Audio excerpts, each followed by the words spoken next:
Mbabuzaako ku Lujjuliro TV nembebaza emirimu gye mukola.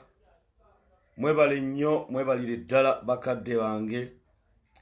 Nze ababuzaako nze Julius Katongole mumira nsanafu. Nga ayagala okwogera ne Julius Katongole ntera okubawa ennamba yange eya 0702 22 27 58. Era nga mbagamba nti ndi munnakibiina ekya National Unity Platform ekyawangula obukulembeze bw'eggwanga Uganda, era President omulondo w'eggwanga Uganda n'abeera Robert Kyagulanyi Ssentamu, era nga essaawa zino ye mukulembeze bannayuganda gwe baalonda, abalala bali ku byabwe biyita ebyokwekubisa yaka. Era nga tujja kulwana nnyo tulabe nga atuula mu ntebe eyo gye twamulonderamu okubeeramu. Mbuuzaako bannayuganda ab'enjawulo abawangaalira mu diaspora community, abali wano ewaka, abali e Sembabule, Masaka, abali mu Abu Dhabi, abali e Saudi Arabia, abali Oman, abali luddawa.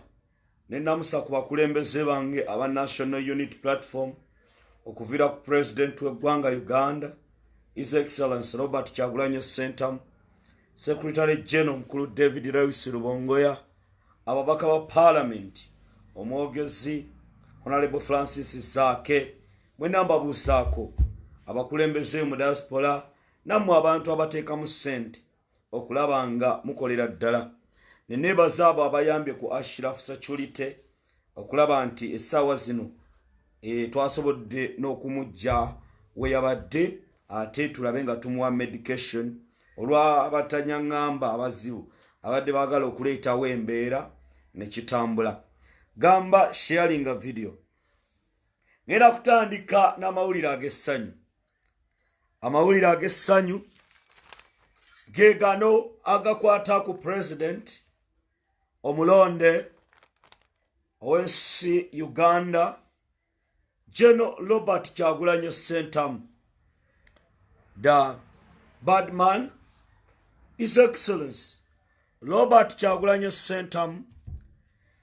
Eggwanga Uganda kwe lyalonda n'akuba nakyemalira Yoweri Kaguta Museveni akalulu n'ebitundu 85 ku buli 100, ne Mwami Museveni n'akkiriza nti kituufu omwana mpangudde.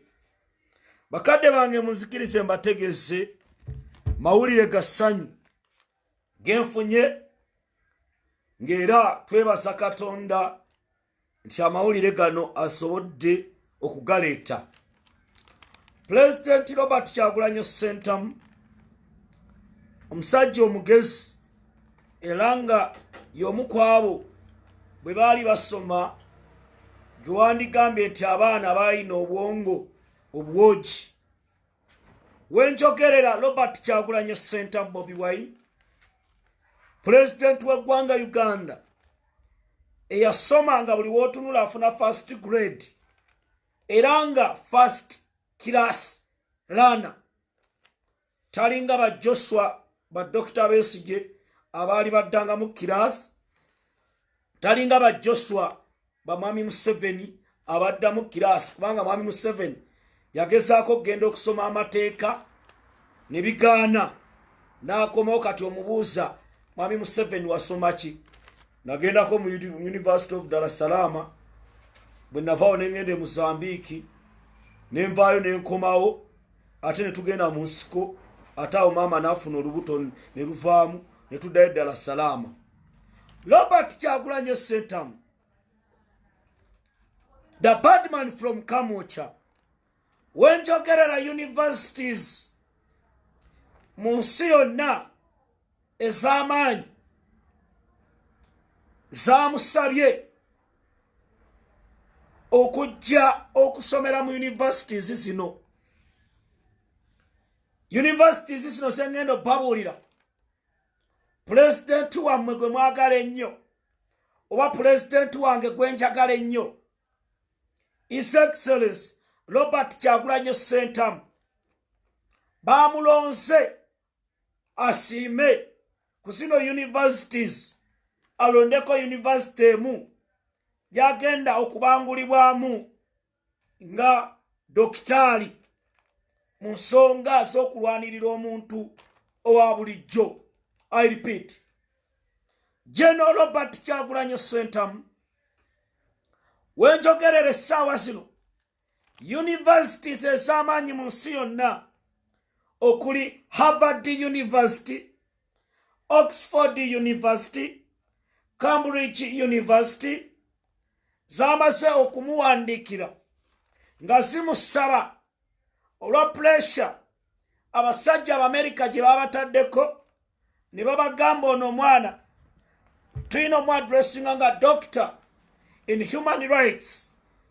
Bakadde bange mwalaba emabegako ekifaananyi ng'omukulembeze w'eggwanga Robert Kyagulanyi Ssentamu ayina university emu ennene gy'aliko. Ebyo byonna njagala obibategeeza nti abakukunavu, abasajja bakyeruppe, abagezi nga Robert Kyagulanyi Ssentamu, abasajja abagezi baatuula wansi ne babikula ebitabo ne bagamba omwana ono alina okufuuka dokitaali. Obuzibu Bobi Wine bwagenda okusanga bwe buno ku zino universities ez'amaanyi alondeko university ki? Harvard University, Oxford University, Cambridge University. Gwe Munnayuganda ali eyo weesuneko kubanga omukulembeze wammwe mugezi nnyo. Olaba abasajja bamulonda olina okuba nga wayita nnyo. Kyebavudde balonda Bobi Wine ne bamufuula omusajja agenda okubeera dokitaali mu nsi yonna okukuguka mu nsonga eyo. Ekyo nkimaze. Sharinga video ntandise. Sharinga video kino kibadde kigula luggi kakati ntandise. Sharinga video muganda wange sharinga video kubanga ulirisa emboozi ntandise Mukama Katonda wange. Sharinga video ulirisa amawulire gaganagaze. Bakadde bange amawulire gaganagaze wenjogerera essaawa zino muntagingire abantu bano wammanga. Abantu bano wammanga mbataginge ku video eno. Abakolera ku Kwalisero bus terminal, abakolera ku Nabukeera Arcade mu kibuga Kampala, abakolera ku Nakasero complex Yamaha Center.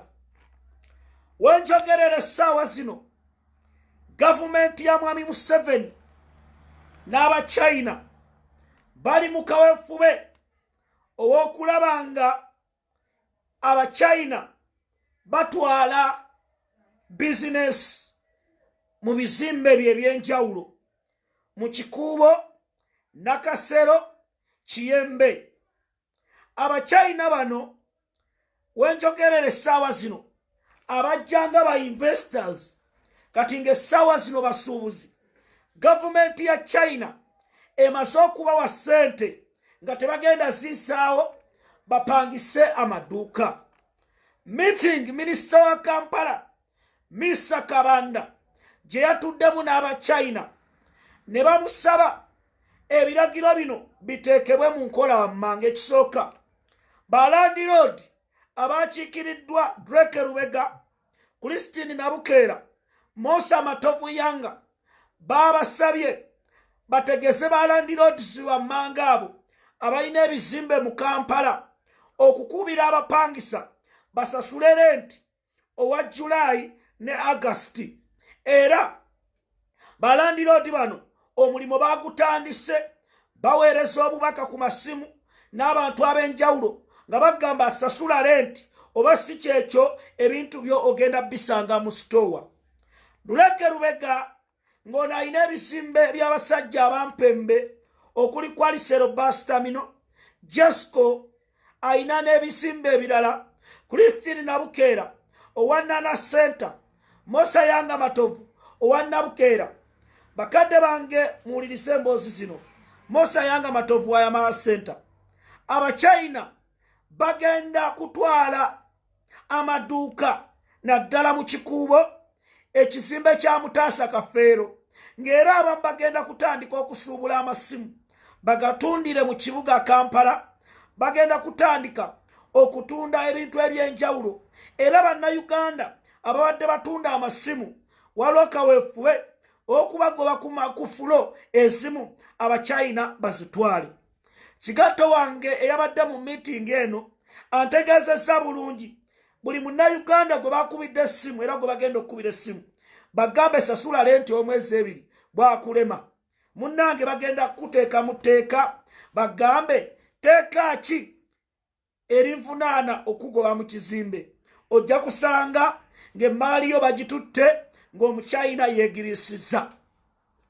Bakadde bange abantu b'omu kikuubo nja kutegeeza Mwami Museveni ne gavumenti yo nze Julius Katongole mu Miransanafu bagenda kubazza mu byalo. We told you these people, for them they think Rwandese n'Abachina be basinga omugaso mu Uganda. That's the reason why I've been telling you ti Mwami Museveni tagenda kubayamba. Abasuubuzi muli eyo, capital tewali. Mwami Museveni essaawa zino akutte ssente okulaba nga Abachina ne Rwandese mafias basalako ebyobusuubuzi. I've been telling people on a serious note inti bagenda kubavuwaza mufuuke mponga byoya. Kati abagagga abo be mulaba ebizimbe bakolanga babuloka Amisi Kigundu abo bonna bali awo kakuuni k'ababbi abagezaako okunyigiriza bannayuganda. Abagagga njagala okulabula Duleke Lubega, njagala okulabula Sebalamu Nabukeera, Muhammad Ziwa, Kitandwe. Temugeza ne mumanyira bannayuganda obasasuza lenti. Temugeza ne mumanyira bannayuganda basasuza lenti. Mwe mwennyini mukimanyi bulungi embeera bannayuganda gye babaddemu. Mukulembesa Abachina ne bannayuganda bagenda balumba mu maka gammwe babakuba emiggo. Bannayuganda bagenda balumba ewaka abaana bamwe babasosole. Abachina bajja nga ba investors. How comes Mwami Museveni nti Abachina basuubuzi? Eno Uganda nsi yaffe. Bantu mmwe mwagadde otufuula emmomboze. Mu kaseera kano abasuubuzi emmaali yaabwe evunze. Abasuubuzi balina zirooni. Abasuubuzi kati embeera eno Mwami Museveni gy'oliko ey'ekivanduro. Abantu abo be mulaba bannayuganda abalina okweyagalira mu by'obugagga by'ensi yaabwe. Mu kaseera kano Abachina bonga bo tebasasula na misolo. Ugandans babawo misolo mingi. Nabadde njogerako n'omusuubuzi omu nangamba Julius Katongole twogerere ku kintu kino nti kitya nti abaana abasuubula jjiini babajjako emisolo mingi. Njagala okulabula gavumenti ya Mwami Museveni. Abachina Chinese bwemba mwagala obulabe ku bannayuganda muddeyo mu nsi yammwe. Era n'oyo Frank Gasumba mu mutagingi. Frank Gasumba ebigambo bino kambyogerere wano kubanga bannange bano abasajja batumanyidde nnyo. Kanjogere ebigambo bino gwe binyise nyiiga. Kanjogere ebigambo bino nkimanya bamugenda kunyiigira mugambe Katongole aleeta ebintu by'amawanga naye tewali by'amawanga. Ngenda kwogera ku Banyarwanda. Ekisooka Frank Gasumba agambye mbu baleta tribalism. What is tribalism? Are you stupid? Rwanda is it a tribe? Abanyarwanda, is it a tribe here in Uganda? Tribes is a tumanyi. Bebaganda, Abatolo, Rwandese, just in sea. Rwanda waliyo tribes. Ogambe nti Abatwa, Abatusi, Abahutu. N'essaawa zino mugezaako okutulaga musimanya Abanyarwanda waliwo tribalism. Mwe mulowooza ffe nga bannayuganda tetwagala kweyagalira mu nsi yaffe? How comes Abanyarwanda tebagala kukkiriza nti Banyarwanda? Buli kimu Abanyarwanda bakitutte. Ogenda mu ofiisi ez'enjawulo waliyo Banyarwanda. Iffe ne batwandulira amalusu n'abantu abo bamuunya busa ne batulinnyako. Eno Uganda nsi yaffe. njagala okubategeeza bannayuganda tetugenda mulundi na gumu kugaana nsi yaffe tetuli bannayuganda naye mwe mukiraba abantu bane batuyisanga abantu boolanga batuyisanga ebisolo ne balowooza tetutegeera tujja kubeera basabirizi mu nsi yaffe lwaki oba teyagenda n'ayamba abanyarwanda bajje wano nga waabwe waliyo olutalo nga beetema tetwamanya nti twereetera buzibu tetwamanya nti tuli mu kweziika obote waliwo kye bayita humanitarian factor okuyamba abantu waabwe waliyo olutalo bwe bajja wano tebayagala nakuddayo ne batulinnyako kati batuli ku mannyo bagala kutwala mayiro ttaka bulijjo tubibagamba bo balaga tebibakwatako ettaka tugenda ditwala nebagenda baziika nalyo ettaka nammwe abankubira nga njogera mu nneesonyiwe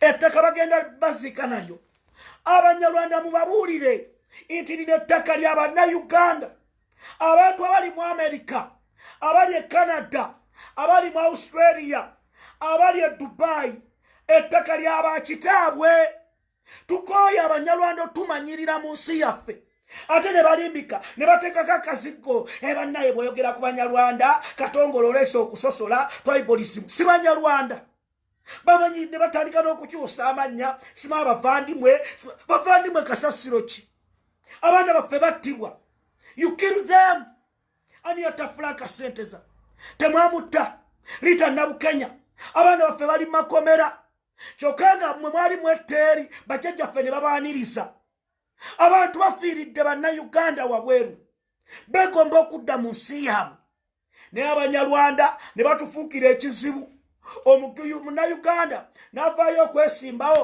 ne bagamba eddeedi muganda otajja kusobola kwesimbawo oyo ne bamuteekako agasango ai Julius Katongole mu Miransana abanyarwanda twagala okubategeeza mwogere ne banyarwanda bannammwe bakomye okutuyisanga abaddu mu nsi yaffe we are tired to be slaves tusirike tuli byogera magombe ate banne tokyogerako ojja kunyiisa ono ojja kunyiisa oli Rwandese we are serious on this issue it's not a tribalistic factor you first accept that I'm a Rwandese then after tujja kwogera naawe nabo mbanga mulimbalimba inze siri inze bantuma katamba inze bantuma namatovu kati oyo mubbi muyaye bwe bufere batulina okubuulira abaana baffe abo bantu bebusaabusa najja neyerimbika mu kika inze kaweesa inze mukasa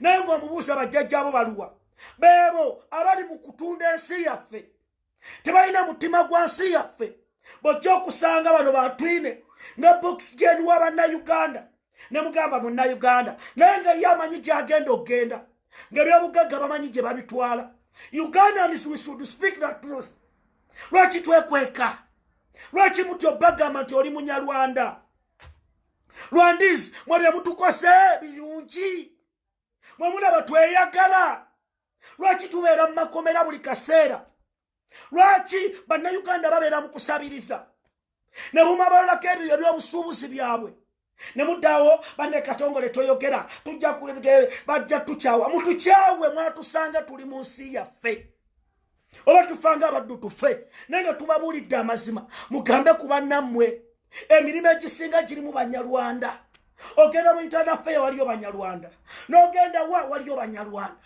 they are killing us bwe batusanga mu shoplight ne batusanga nakumati batulabanga ebizizizi ebitategererako ddala byasikaali ffe twatonderwa kubeera basikaali ai Julius Katongole mu Miransana namala ekitali emyezi 8 naye nga bansibira ki tewali musango these nga be baosi b'amakomera najja nakutunuulira talina na bitabo kiri awo kimuunya busa ne kikumanyiira nga tusirika our leaders should know that tusomesa abantu bagambe omunnayuganda ayogera nti munnayuganda bayibuli kyetugamba n'omunyarwanda akkiriza nti munyarwanda simanya mu buvandimwe mutumanyidde babbi amataka gaffe n'osanga omuntu alina ennyinda emulinga akaleega n'agenda e Masaka n'agamba abo babagobewo bagende abo najja n'asimba n'obumundu Katongole ensirike oba munsiba munsibe njagala okutegeeza mwami Museveni ne gavumenti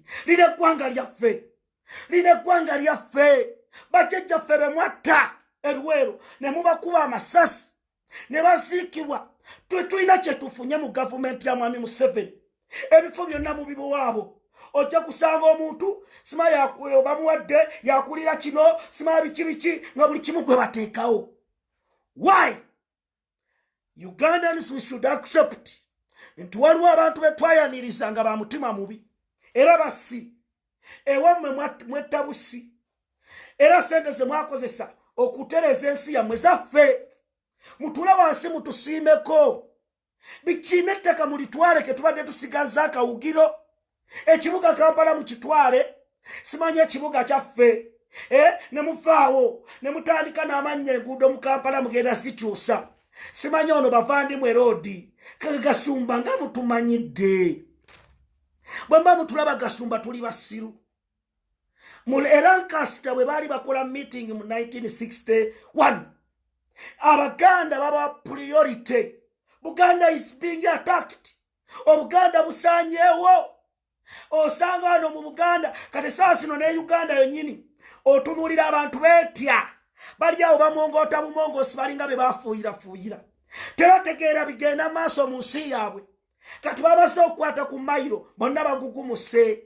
We've been telling you to Bobi Wine yazze kukyusa nsi namuloza tebitukwatako tuline Museveni yoyo Museveni abadde abawana mu kalulu ne muddaawo kati olwavudde n'akola statement Kabaka. The Ugandans mujja kutegeera mwami Museveni nga babatadde mu ntaana mwenna abaana emagombe babagambe taata wakolawo ki bano Abanyarwanda bo baagala okulya buli tribe. Abakyoli genocide musale gyabeera ogenda okusanga mwakyoli basajja battu bali eyo bali mu bunaku obutagambika obwavu bubaluma bubawujja buuzi balya n'ensekere kati genocide musale yatuuse eri balaba bisawo bya ssente babigabira bayindi bo tebalina kyakulya bonna baavu bazibu ebyobugagga byabwe Karamojja ne babitwala ne kati yakoze alliance mwami Museveni alaga ab'engulu nti ali nabo anonye byabugagga byammwe babonyabonya Buganda abafa abakolaganye ne mwami Museveni tetulina kye tufunyemu okujjako okufiirwa n'ekitibwa kyaffe ne kifa bagenda batwalako amataka eyo. But Ugandans you should speak the truth. Bwe kibanga okufa kwe kunaabatta ku lw'ensi yammwe mufe abakulembeze bammwe mubagambe bangi batyo byogera ate bannange ate kojjawo omwana ate biki mumugambe kojja gamba ku bantu bo batuyisa bubi bannange abantu bali bubi abantu bayabavuwadde abantu bababye nino sanga omuntu Abanyarwanda letasi twalenga abalangira fe bajjajja fe baali bagagga tabakuwa mwami Museveni kujja bannange tabakuwa mwami Museveni kujja mwami Museveni nga atubbye n'atufuula abasabirizi emmomboze wali olabyeyo bano simanya ava akahandiko balinga bagende wa genocide musale okusaba ssente osanga bannakidde mayanja simanya Kabako bonna abo kati babagiranga nyanya masiikini yera enkoko president Kyagulanyi gye yayogerako naye mmwe muliawo mulinga be baaloga abaana bagenda bakyawa Uganda mbagamba ebigambo bino nze sina gwe nneeguya mu nsi namala ekitali emyezi 8 obulumi bwe nayitamu n'abanyamba nabamanya ne mmanya abange n'abatali bange benjogera mbyogeranga Katongole ekyabe banzita ndimanya njogedde era mulwedde okwogera ensonga z'eggwanga oyo ali eyo ng'alowooza n'atiiririra ensi ye muganda wange nkubuuza olimba revolution gye tuliko tulina okubuulira abantu amazima abantu bategeera abalabe baffe batusaanyaawo. We are tired okusiika abantu ne babatta ne tugenda ne tusiika ne babakuba ne bawagira fensi ne tugenda bwe tutyo. Mbagamba ebigambo bino nga nkyasobola okubibagamba eno Uganda nsi yammwe okumanya bano abasajja bajooga batula eri ne bagamba omuntu ne bamukuliyeti ne bamugamba gwe weyita omulangira nene yeyita omulangira nenga omutunuulira mulundi awedde emirimu ne baleeta abalundi ne baleeta abaki ne babafuula ba pastors n'olaba pastor ng'akuba omupiira gukubira sayidi emu n'ogamba naye ono pastor ki katonda ye yamuyita naye nga bano abasajja eddiini baziyingira dda bayingira amadiini ne bateekayo abantu baabwe tebategeererako ddala bo kye bamanyi Museveni era bo bapuliikinga Museveni abantu bajja n'ennaku bannayuganda mu makanisa bambi nga balina ebizibu babagamba mulinde omukulembeze katonda yamuleeta bannange katonda yaleeta omukulembeze era katonda yabawo omukulembeze abeerawo bambi bannakatudde ne babeera mu makanisa omwo ne babambi balina ebizibu ne bamugamba ojja kubeera bulungi katonda yaleeta omukulembeze ebizibu bibeerawo tolaba Yubu bwe yabonaabona tobeera ki ng'emanju adde eri wawulya pasita Ssennyonga mbwono pasita atta abantu ono pasita mulowooza katonda tagenda tunyiigira mulowooza katonda anatusonyiwa ensi tugiraba tegenda maaso Uganda eryawo ebintu tebitegeerekeka oli nakwata ssente z'Abannayuganda n'azirya n'agenda n'azimba ebizimbe oli nabba obubbi bulinga obubbi mu nsi yaffe nokutugamba tukole ki baganda bange obubbi kibi okubba ssente ez'Abannayuganda kibi ebigambo bino mbibagamba wuliriza emboozi mutabani wange ndeetera ebifaananyi ebyo ntandise mutagingira omukyala bamuyita Sarah Nabbs mu mutaginge bakadde bange olw'omukyala bamuyita Sarah Nabbs omukyala oyo nina mu mutaginge abeera bayitawo Luton mu United Kingdom omukyala ono Sarah Nabbs mu muntagingire Sarah Nabbs oyo alina olubuto oyo Sarah Nabbs oyo omukyala oyo mu muntagingire Sarah Nabbs oyo mu mutaginge muteekaawo Sarah Nabbs ajje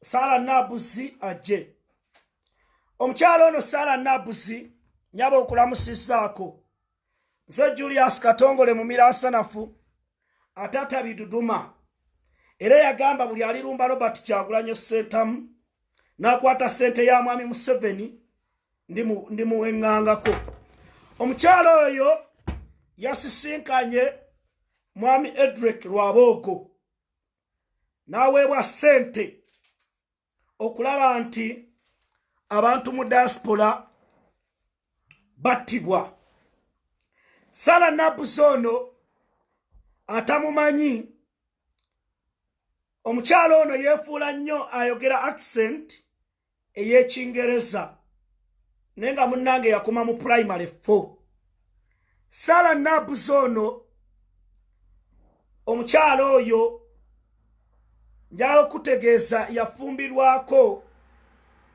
last born w'abapasita Kiweweesi gwe bayita Chris Jos Chobe pasita Kiweweesi ye yali nannyini wa Kansanga Miracle Center n'amuzaalamu omwana embeera n'etabuka n'adda Uganda neyegatta n'omumpembe Jose Chameleon Mayanja omukyala ono yeeyita mulokole bwe yajja Uganda n'atandika ebyokuyimba kunywa njaga ebyenjawulo ne yeeyita erinnya lye bayita Maisha Sarah Nabbs omukyala ono n'addayo ebweru e Bungereza n'afuna Omunigeria era ne babeera nga bali mu mukwano ogutagambika omukyala ono asula Elton mu kafulaati kati mufuna mpola era ssente tayina asula mu kafulaati akaabana abantu abawejjere bogamba nti embeera etabuse bambi era wenjogerera abasajja baamulekawo era tayina musajja essaawa zino n'omu Nigeria kambalaga omu Nigeria ono kambalaga omu Nigeria Sarah Nabuzi omukyalo ono mbabuulire meeting yatuddewa yoyo omukyala ng'alina olubuto olwasooka Sarah Nabuzi oyo alina enviiri empanvu eziringa ez'emisambwa omukyala ono Sarah Nabuzi wano ng'alina omu Nigeria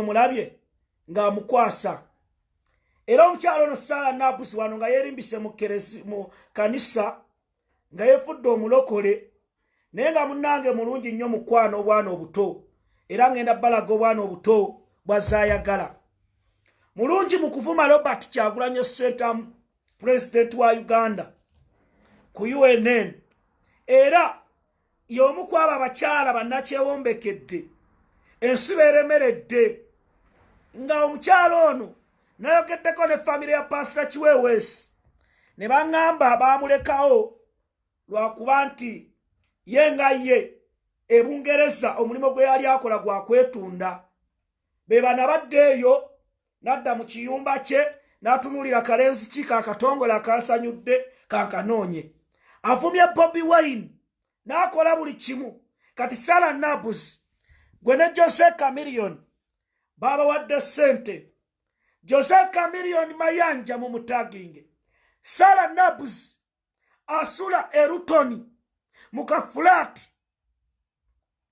eyakayingira struggle jowano ku social media bamuwadde ssente abantu b'erutoni abantu b'omu America abantu b'omu UK battibwe Sarah Nabuzi wenjogerera bakadde bange ali ku mission ey'okulabanga obulamu bw'abantu naddala abo aboogera ensonga eyo battibwa Sarah Nabuzi yaweereddwa biliyoni ezawano e Uganda 7 Sarah Nabuzi omukyalo oyo eyalekebwawo mu Nigeria lwakubeera nti ali mu kasagazi bakadde bange njagala bategeeza y'omu ku abo abali mu kunafuya National Unity Platform era ng'omulimu baagumuwadde wuliriza emboozi gavumenti y'e Bungereza yamuyamba nemuwa okumulabirira kubanga abasajja baamulekawo olw'oba akasagazi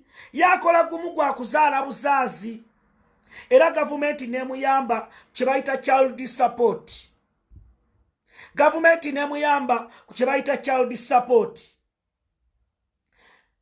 walumbye Bobi Wine oyagala kumusaanyaawo Sarah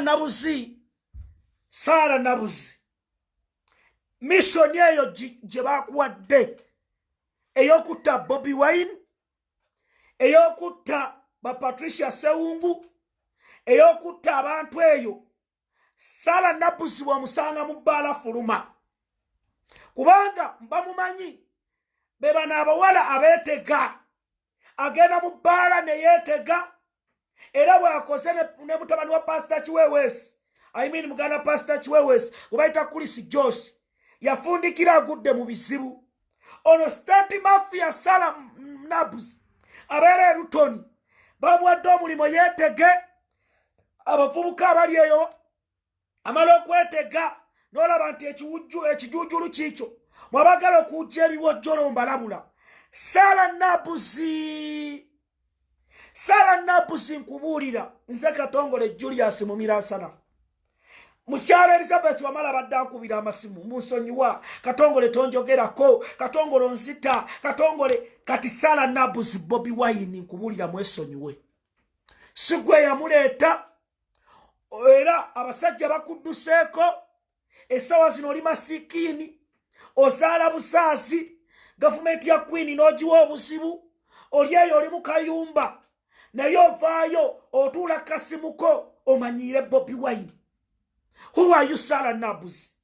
Sarah Nabuzi njagala okutegeeza mission eyo gye bakuwadde okutta abaana ba NUP UK muganda wange gyesonyiwe oyagala kutta abaana ba NUP era Sarah Nabuzi oyina listi Sarah Nabuzi n'abayogeddeko ne famire ya Pastor Chiwewesi ne bagamba ekikazi ekyo kyali kyatutama nga tubeera mu buliri n'omwana waffe abeera mu bulirira bw'ekiro ekikazi kirumama nnyo ekikazi ne kizuukuka mama gunnumye mama nnyabo ng'ayaga kulya nnyama kati waba akutumye kulya nnyama ya Kyagulanyi nkulabula Sarah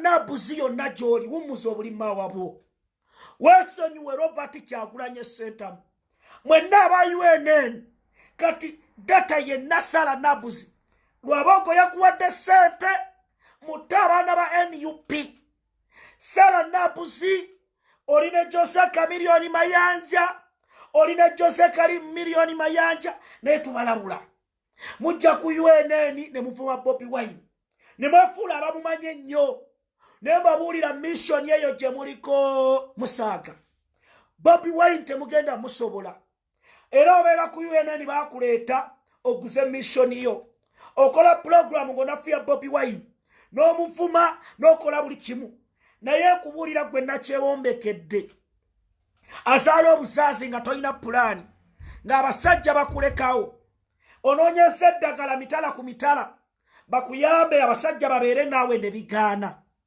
weesonyiwe NUP gwe Sarah Nabuzi kugamba ebigambo bino ojja kakasa mu Miraasa Nafuyani oyo Sarah Nabuzi mugende ka peegi ke bamuwadde ssente mission era yakutta baana aba NUP abali eyo Sarah Nabuzi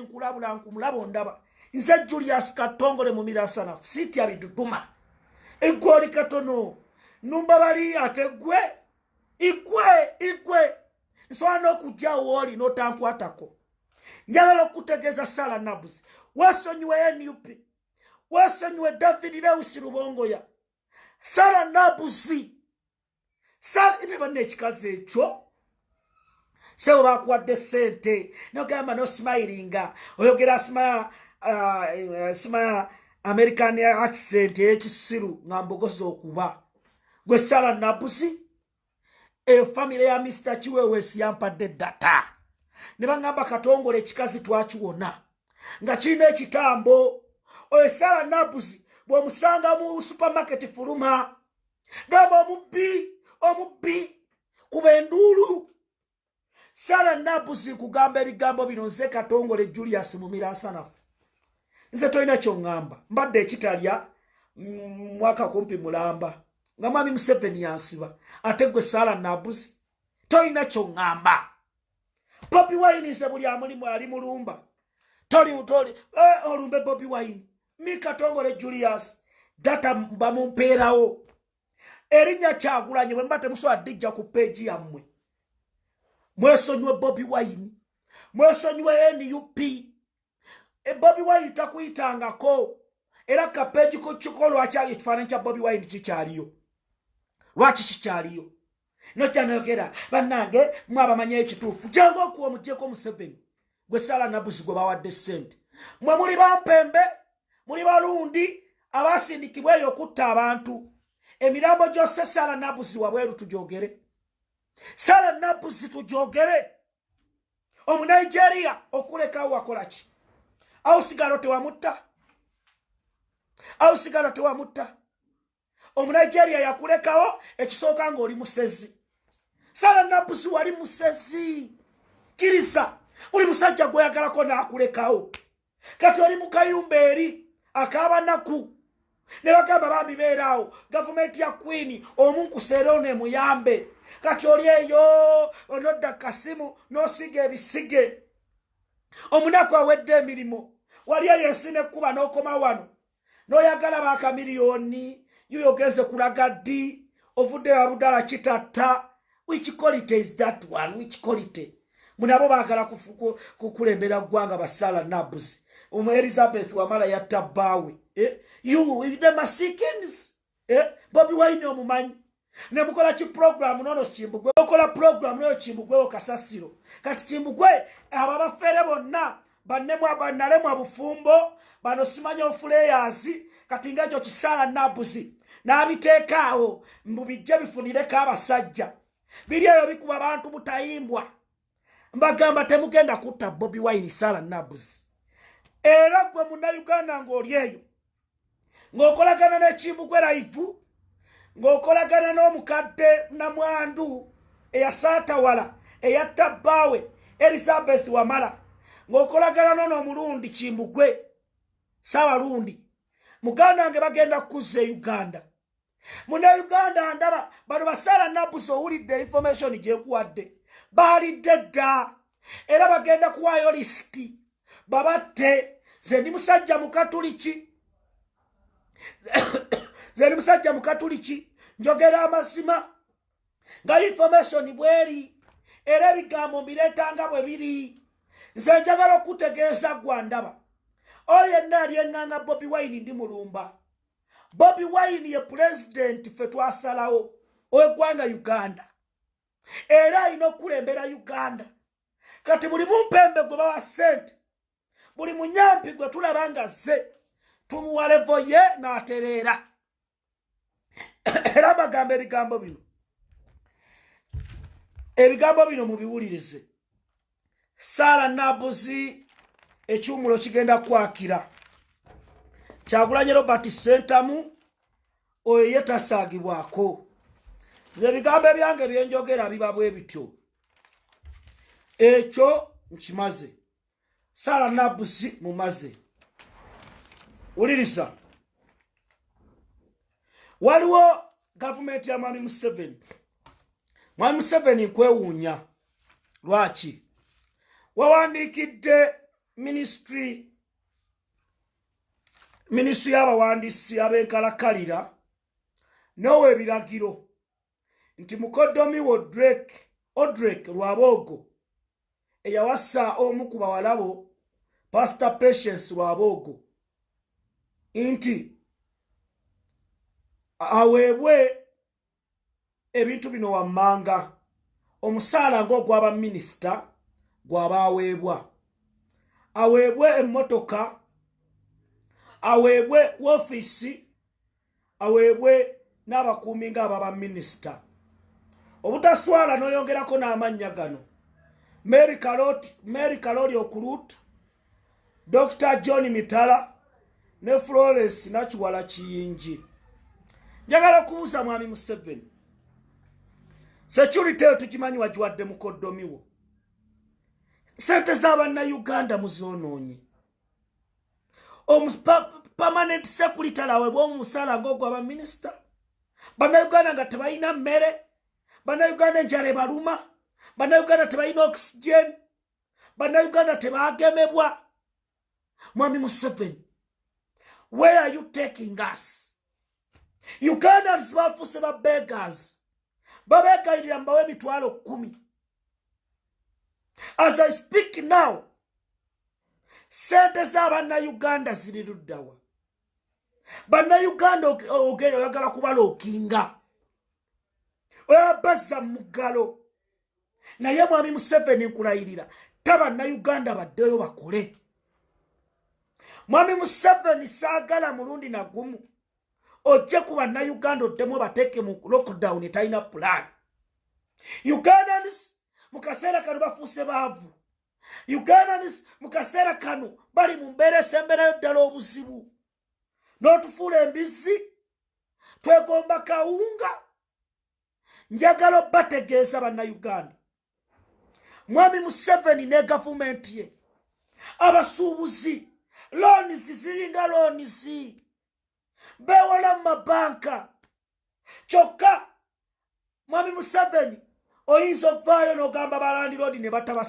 babasasule Mwami Museveni tegeeza balandiroads ab'ebizimbe abantu abapangisa amayumba essaawa zino balandiroodi baba emyezi gino gy'omuggalo baleme gibabanja Bannayuganda tebalina ssente emaali yaabwe eyiseeko babadde tebatunda Mwami Museveni mu kaseera kano nkubuulira ebigambo bino bo Bannayuganda kituufu tebakulondangako saagala okozese bukyayi bw'oyina eri Bannayuganda nga bw'okitulaze mu lwatu mu budde bwa lockdown n'otulaga nti totwagalirako ddala n'otulaga nti tuli banaku tuli bawejjere era ne mutukaterogolayizinga nti abawejjere masiikini ne mutugamba tudyamu emitwalo 10 ne mutagituwa.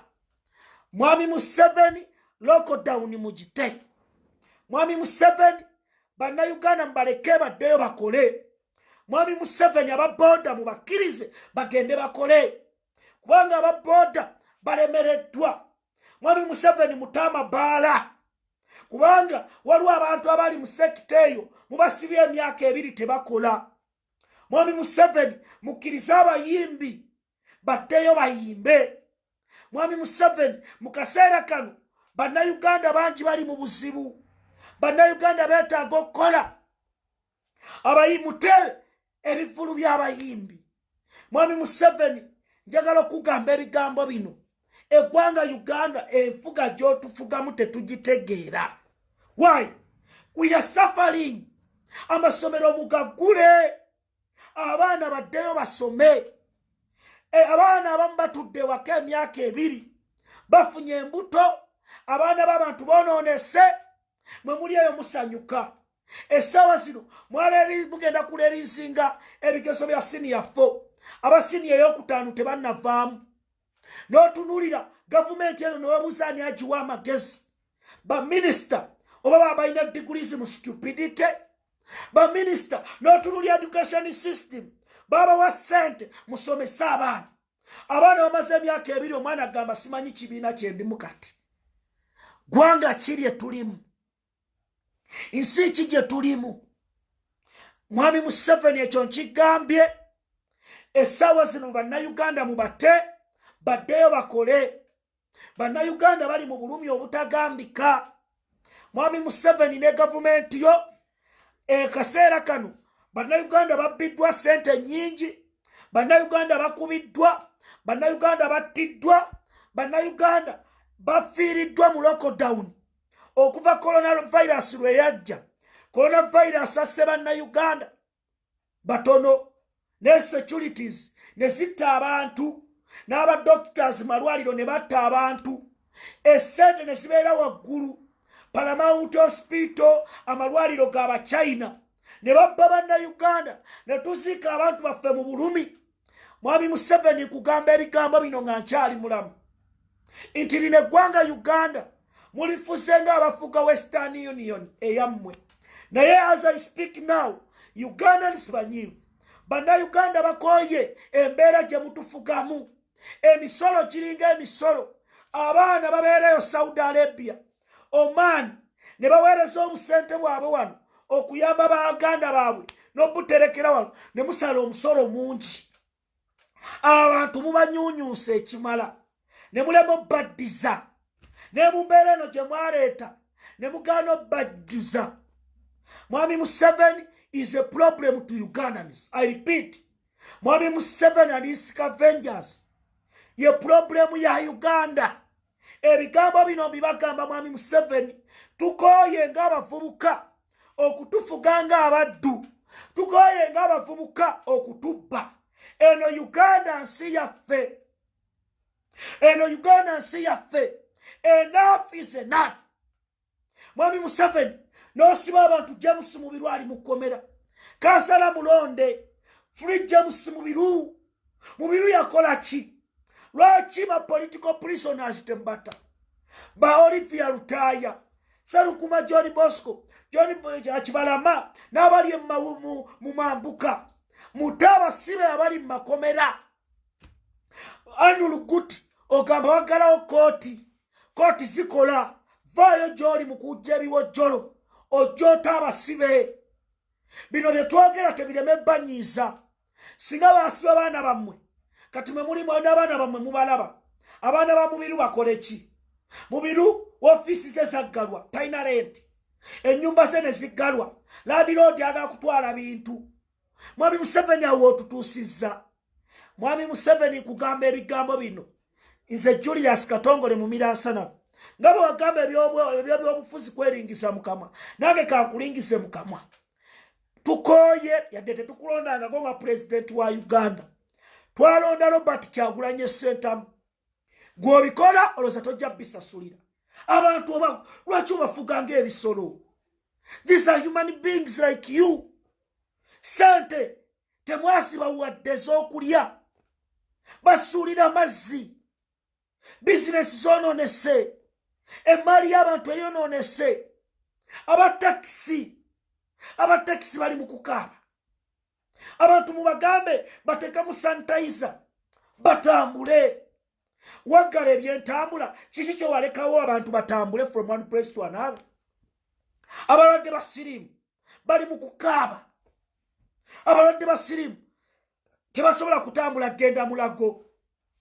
Osanga egombolola nga Makindye Ssaabagabo talina ddwaliro. Eyina bannayuganda bangi Ssaabagabo Makindye Ssaabagabo municipality. Abantu balwadde balina okugenda mu malwaliro. Nassanzu wa poliisi Mwami Museveni simanyi nti ndi kusonyiwa. Omukazi yazze ng'onaatera okutuuka ku Freedom City awaliwo Namasuba ng'owa boda amuleese. Omukazi alina olubuto ali ku boda. Oboda n'aleeta piki. Waliwo wadde obuhampusi n'abeera ng'ajja.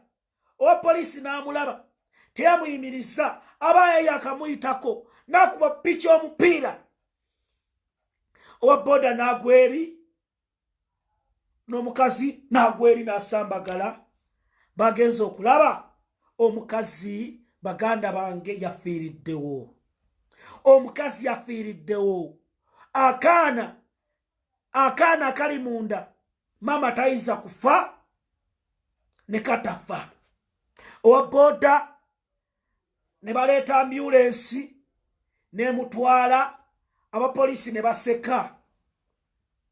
Omukyalo ow'olubuto nakazadde w'eggwanga. Baganda bange ekintu ekyo kiraba otya? Omukyalo ow'olubuto abagambe olubuto lunuma afunye ka boda kubanga ezambulensi mwazirya. Poliisi ze Uganda temuzisomesezza kumanya nti naffe tuli bantu batulabanga ebisolo. Poliisi eyali yambye omukyalo n'agamba adduka azaale. Mwe temwazaalibwa bakazi, mwe muli byuma, temuyina baana. Guwa poliisi n'okuba omuggo ku piki. Omukazi olubuto n'agweri n'osinika amannyo ng'olowooza Katongole nnyinza okusonyiwa. Lwaki bannayuganda battibwa ng'ebiyenje? Lwaki bannayuganda tebatreatingibwa ng'abantu? Omukyalo oyo ow'olubuto alina okwagalesa obwana ewaka. Kati obwana buli biki bye boogera ku gavumenti ya Mwami Museveni? Biki bye boogera ku poliisi? Poliisi eyawana e Uganda bagisomesa kuuma Mwami Museveni yekka. Omukazi ow'olubuto yagudde eri wanoona ne weesala ng'olaba ebiri munda. Teyawunye mukazi wattu. Akuzizza olubuto mwezi gumu 2 paka ku 9 ng'ayagala mwana.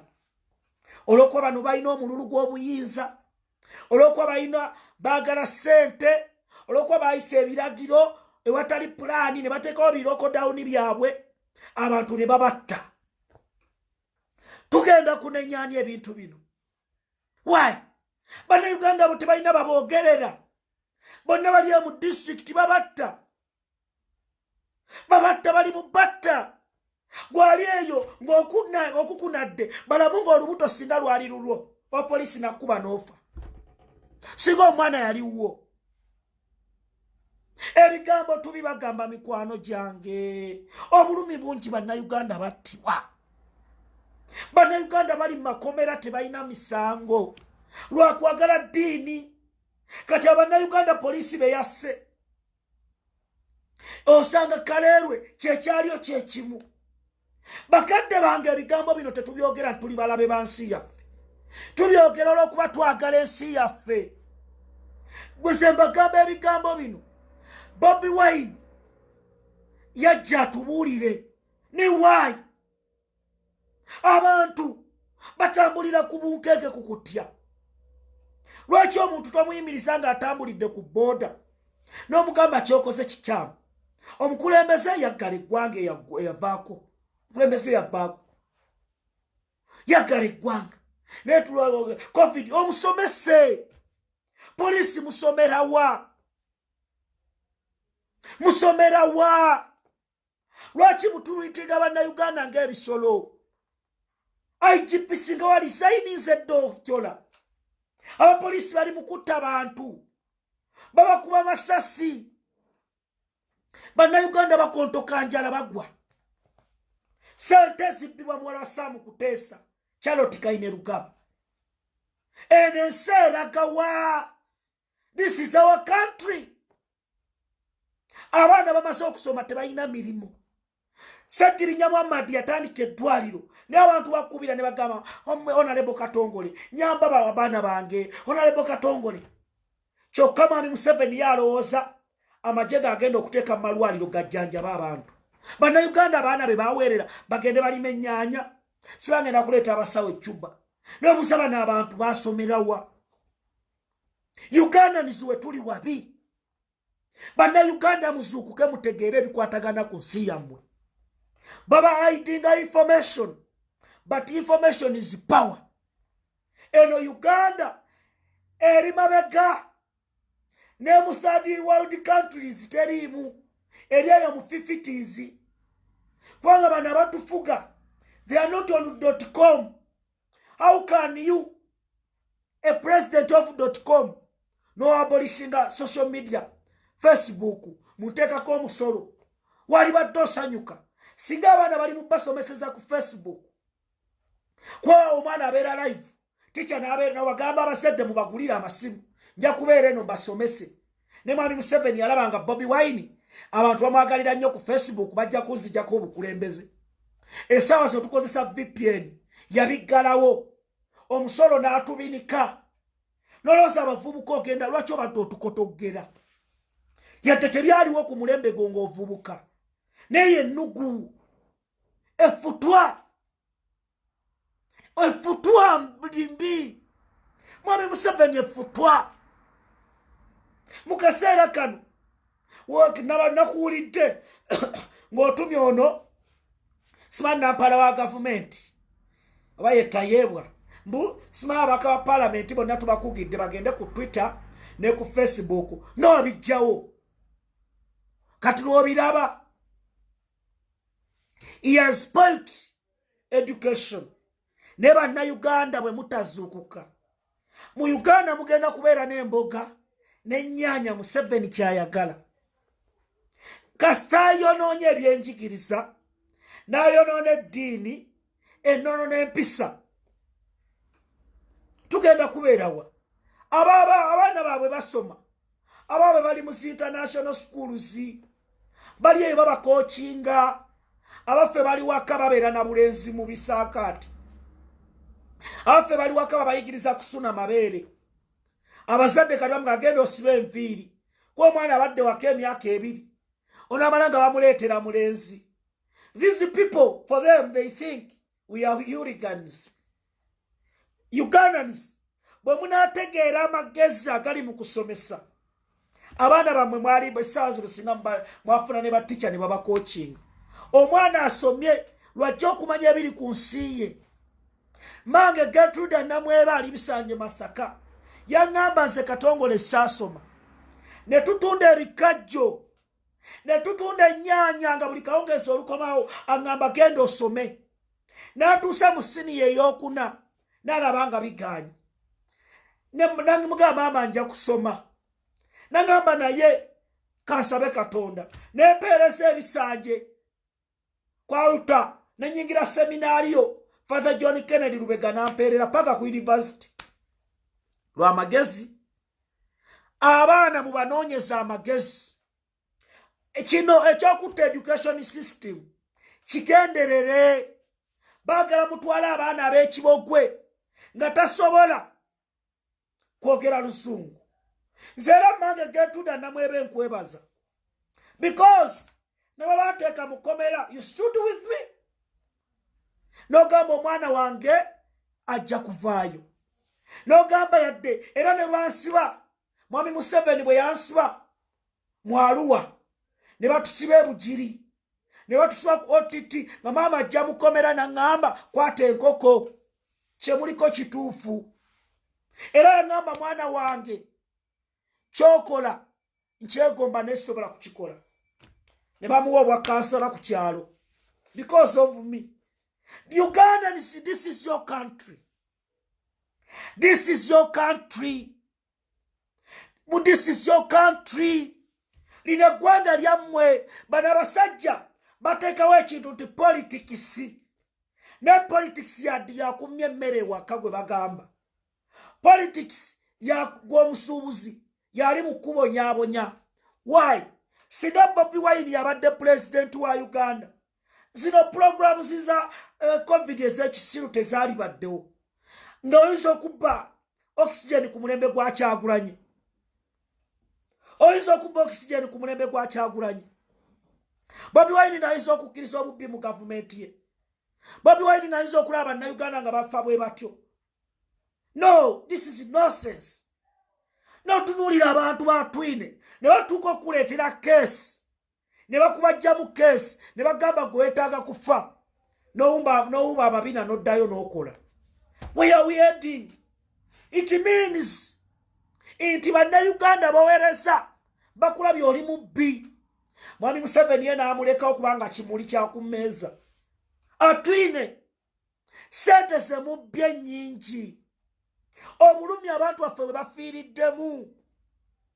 Awatwine sente za COVID-19 vaccination ne muzirya. Ne muleeta eddagala effu lye musabiriza eri ne mulikuwa Bannayuganda ne bafa. Atwine nkugamba ebigambo bino. Nze Katongole Julius Mumiransanafu. Nzaalibwa Bisanje Masaka era we balinziika. Nga sinnafa nga temunnanzita. Bannayuganda tebabaagala. Bannayuganda babakyawa. Tebabawangako obukulembeze. Bannayuganda mubawe eddembe. Abaana bali Dubai babasibye mu makomera. Tewanavaayo minisita n'omu akyogerako. Those are Ugandans. Bali mukubibwa miggo mwe musirise. Abaana bali mu biyumba gye babajja babatulugunya. For you are enjoying. Bafere mmwe mbagamba lino eggwanga Uganda. Ensi yaffe tetugenda kugitiiririra. Walayo ne bwe ndisigala omu ndityogera amazima. Tebasobola kumpa ssente ng'abantu bafa mu malwaliro. Ng'abakyala bazaalira ku makubo ewatali ambulance. Ng'abakyala bazaalira ku buveera obw'ekisiru. Nze Katongole ensirike. Ng'abaana b'ensi bafuna mbuto. Abasuubuzi baggwawo. Wallahi mbakakasa Bannayuganda. Bwe lyavaayo bino muleme binyumirwa bunyumirwa. Mwagale ensi yammwe. You love your country. Buli munaayagala ensi yammwe mujja kuweereza ensi. Kifa ku mutima gwammwe. You are not doing this because of Bobi Wine. You are doing this because you are patriotic. This is your motherland. You should wake up and say the truth. The truth will set us free. Many people have come out and expressed their feelings, but for you, you are there. The only thing you should fear is fear itself. Uganda is our country. As we are speaking now, ensi yeetaaga okuyambibwa. Bakadde bange tulwane nnyo olutalo luno olw'okuggyawo abantu abatatwagala. Bano abantu tebaliyagala nsi yaffe, mwagala temwagala. Bino bye mulaba okutta abantu, okubba abantu, that is their manifesto. Mu puliyambo ya manifesto yaabwe baali bajja mu bukulembeze. Batta bajjajjaffe Erwero, batta taatawo, batta jjajjaawo. Do you think for them okutta kibazibuwalira? That's the reason why on 18th of November last year, more than 100 Ugandans were killed by the security operatives. No report. They are hiding about it. Whom should we blame? Should we sit in our households? The only thing we should do is to fight against the dictatorship, to fight against this junta's regime. I, Julius Katongole, nothing I want from you apart from fighting for yourself. tewali agenda kulwanirira enkyukakyuka eri mu mikono gyo. Tunuulira obulumi bw'oyitamu olyoke otegeere kye tugamba. Dear Ugandans, this is your country. Dear Ugandans, ensi yammwe eri mu buzibu. Ugandans, bwe tutalwana ku mulembe guno, abaana baffe tebalitulwanirira. Bannayuganda, bwe tutalwana ku mulembe guno, tugenda kufa ng'abaddu. Mbagamba, Ssaabasajja Kabaka empologoma ya Buganda agenda kukusa amatikkira ge nga 3 enkoni buddu. Ayi beene, tukwagaliza amatikkira amalungi. Weebale kutukulembera bulungi nga bw'atuwa omulembe guno ng'abavubuka. Sirimu abo abali kutiiririra. Ayi beene, ndiyimirirawo mu mbeera yonna ku nsonga za Buganda, ku nsonga za Ssaabasajja Kabaka, kubanga ndi musajja Muganda, era mmange Gertrude Namwebe n'ekitange Lwegaba Musa tuli wamu naawe. Nkugamba ayi beene, nze musajjawo atali kutiiririra. Ndi musajja Muganda ayagala ensi yange, ayagala eggwanga lyange. Ayi Katonda, kuuma Robert Kyagulanyi Ssentamu. Ayi Katonda, kuuma Ssaabasajja Kabaka. Mikwano gyange mbaagala nnyo abasheyalinga, Princess Mariam, Steve Powers, mwenna twebereremu. Baganda bange temuva ku mulamwa. Baganda bange Bobi Wine ye mukulembeze yekka ali ku kituufu.